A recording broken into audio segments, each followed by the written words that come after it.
territorial governor William Henry Harrison, Tecumseh and his fellow chiefs intended to discuss treaty disputes. The meeting with Harrison, however, would soon escalate into an angry confrontation over contrary visions for North America's future, two diametrically opposed ways of life. In an atmosphere heavy with symbolism, the fate of much of the continent would be left hanging in the balance. Approaching Grouseland from his canoe, Tecumseh spotted a row of chairs carefully arranged on the grass near the red brick mansion's portico. A new rail fence separated the lawn and chairs from the bank of the smooth-flowing river. He hesitated. Watching from the portico, Harrison noticed Tecumseh pause. He dispatched Joseph Barron, his Shawnee-speaking interpreter, to summon the native contingent forward. Tecumseh refused, indicating an open grove of walnut trees along the riverbank, about 100 yards from Grouseland's heavy front door. Granting the request, Harrison ordered the chairs and benches moved into the walnut grove. A council fire was kindled to open the conference. Tecumseh's party, their faces painted red, black, and yellow, their heads plucked bald but for a warrior's topknot adorned with feathers, entered the circle, having left their firearms outside by prior agreement, although they still carried tomahawks, knives, and war clubs tucked into their belts. 12 U.S. soldiers armed with muskets provided the guard for Governor Harrison and the other U.S. officials gathering near the council fire. Knowing from experience the discomfort of a soldier's uniform in hot weather, Harrison directed the lieutenant in charge to move the troops into the cool shade of a walnut tree. The territory's judges and officers took their seats in the row of chairs serving as a dais. An armchair for Governor Harrison stood at its center.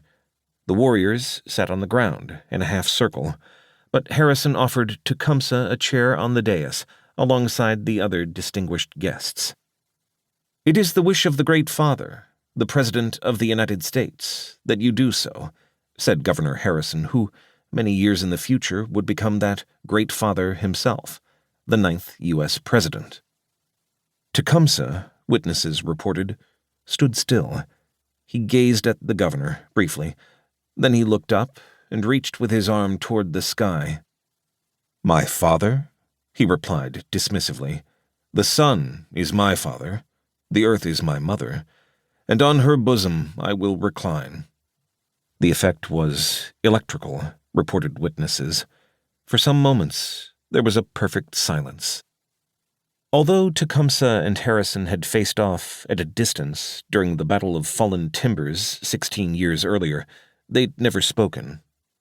Since that conflict, which had opened the land that is now Ohio to white settlers, each had risen to high command. Now in his early 40s, Tecumseh had emerged as the powerful and persuasive leader of a movement unifying tribes across the continent's center, spanning from Lake Superior in the north to the Gulf of Mexico in the south, and from the Appalachians in the east to far out on the Great Plains in the west. Harrison, now in his mid-30s, governed the sprawling Indiana Territory, a 250,000 square miles of land east of the Mississippi River. Encompassing an area the size of France, it was inhabited primarily by Indigenous people. Each man single-mindedly strove to defend or impose his radically different vision on the heart of North America. This clash of competing imaginations had reached a pivotal moment. It could tilt toward Harrison's vision, a second wave of America's founding that rolled unstoppably westward by handing out cheap, abundant land to the small farmer, a step toward a truer democracy by giving the little guy the vote, but coming at the expense of Native American tribes. Or it could pivot toward Tecumseh's vision, blossoming into a powerful tribal alliance that Tecumseh and his brother the Prophet had promised to their thousands of followers across the continent. Holding the land as one, the tribal confederacy would refuse to cede more territory to the U.S. government. Tecumseh's vision offered the indigenous leadership its last best hope to repel a relentless white onslaught bent on engulfing their ancestral lands and tearing up their ancestral cultures by the roots.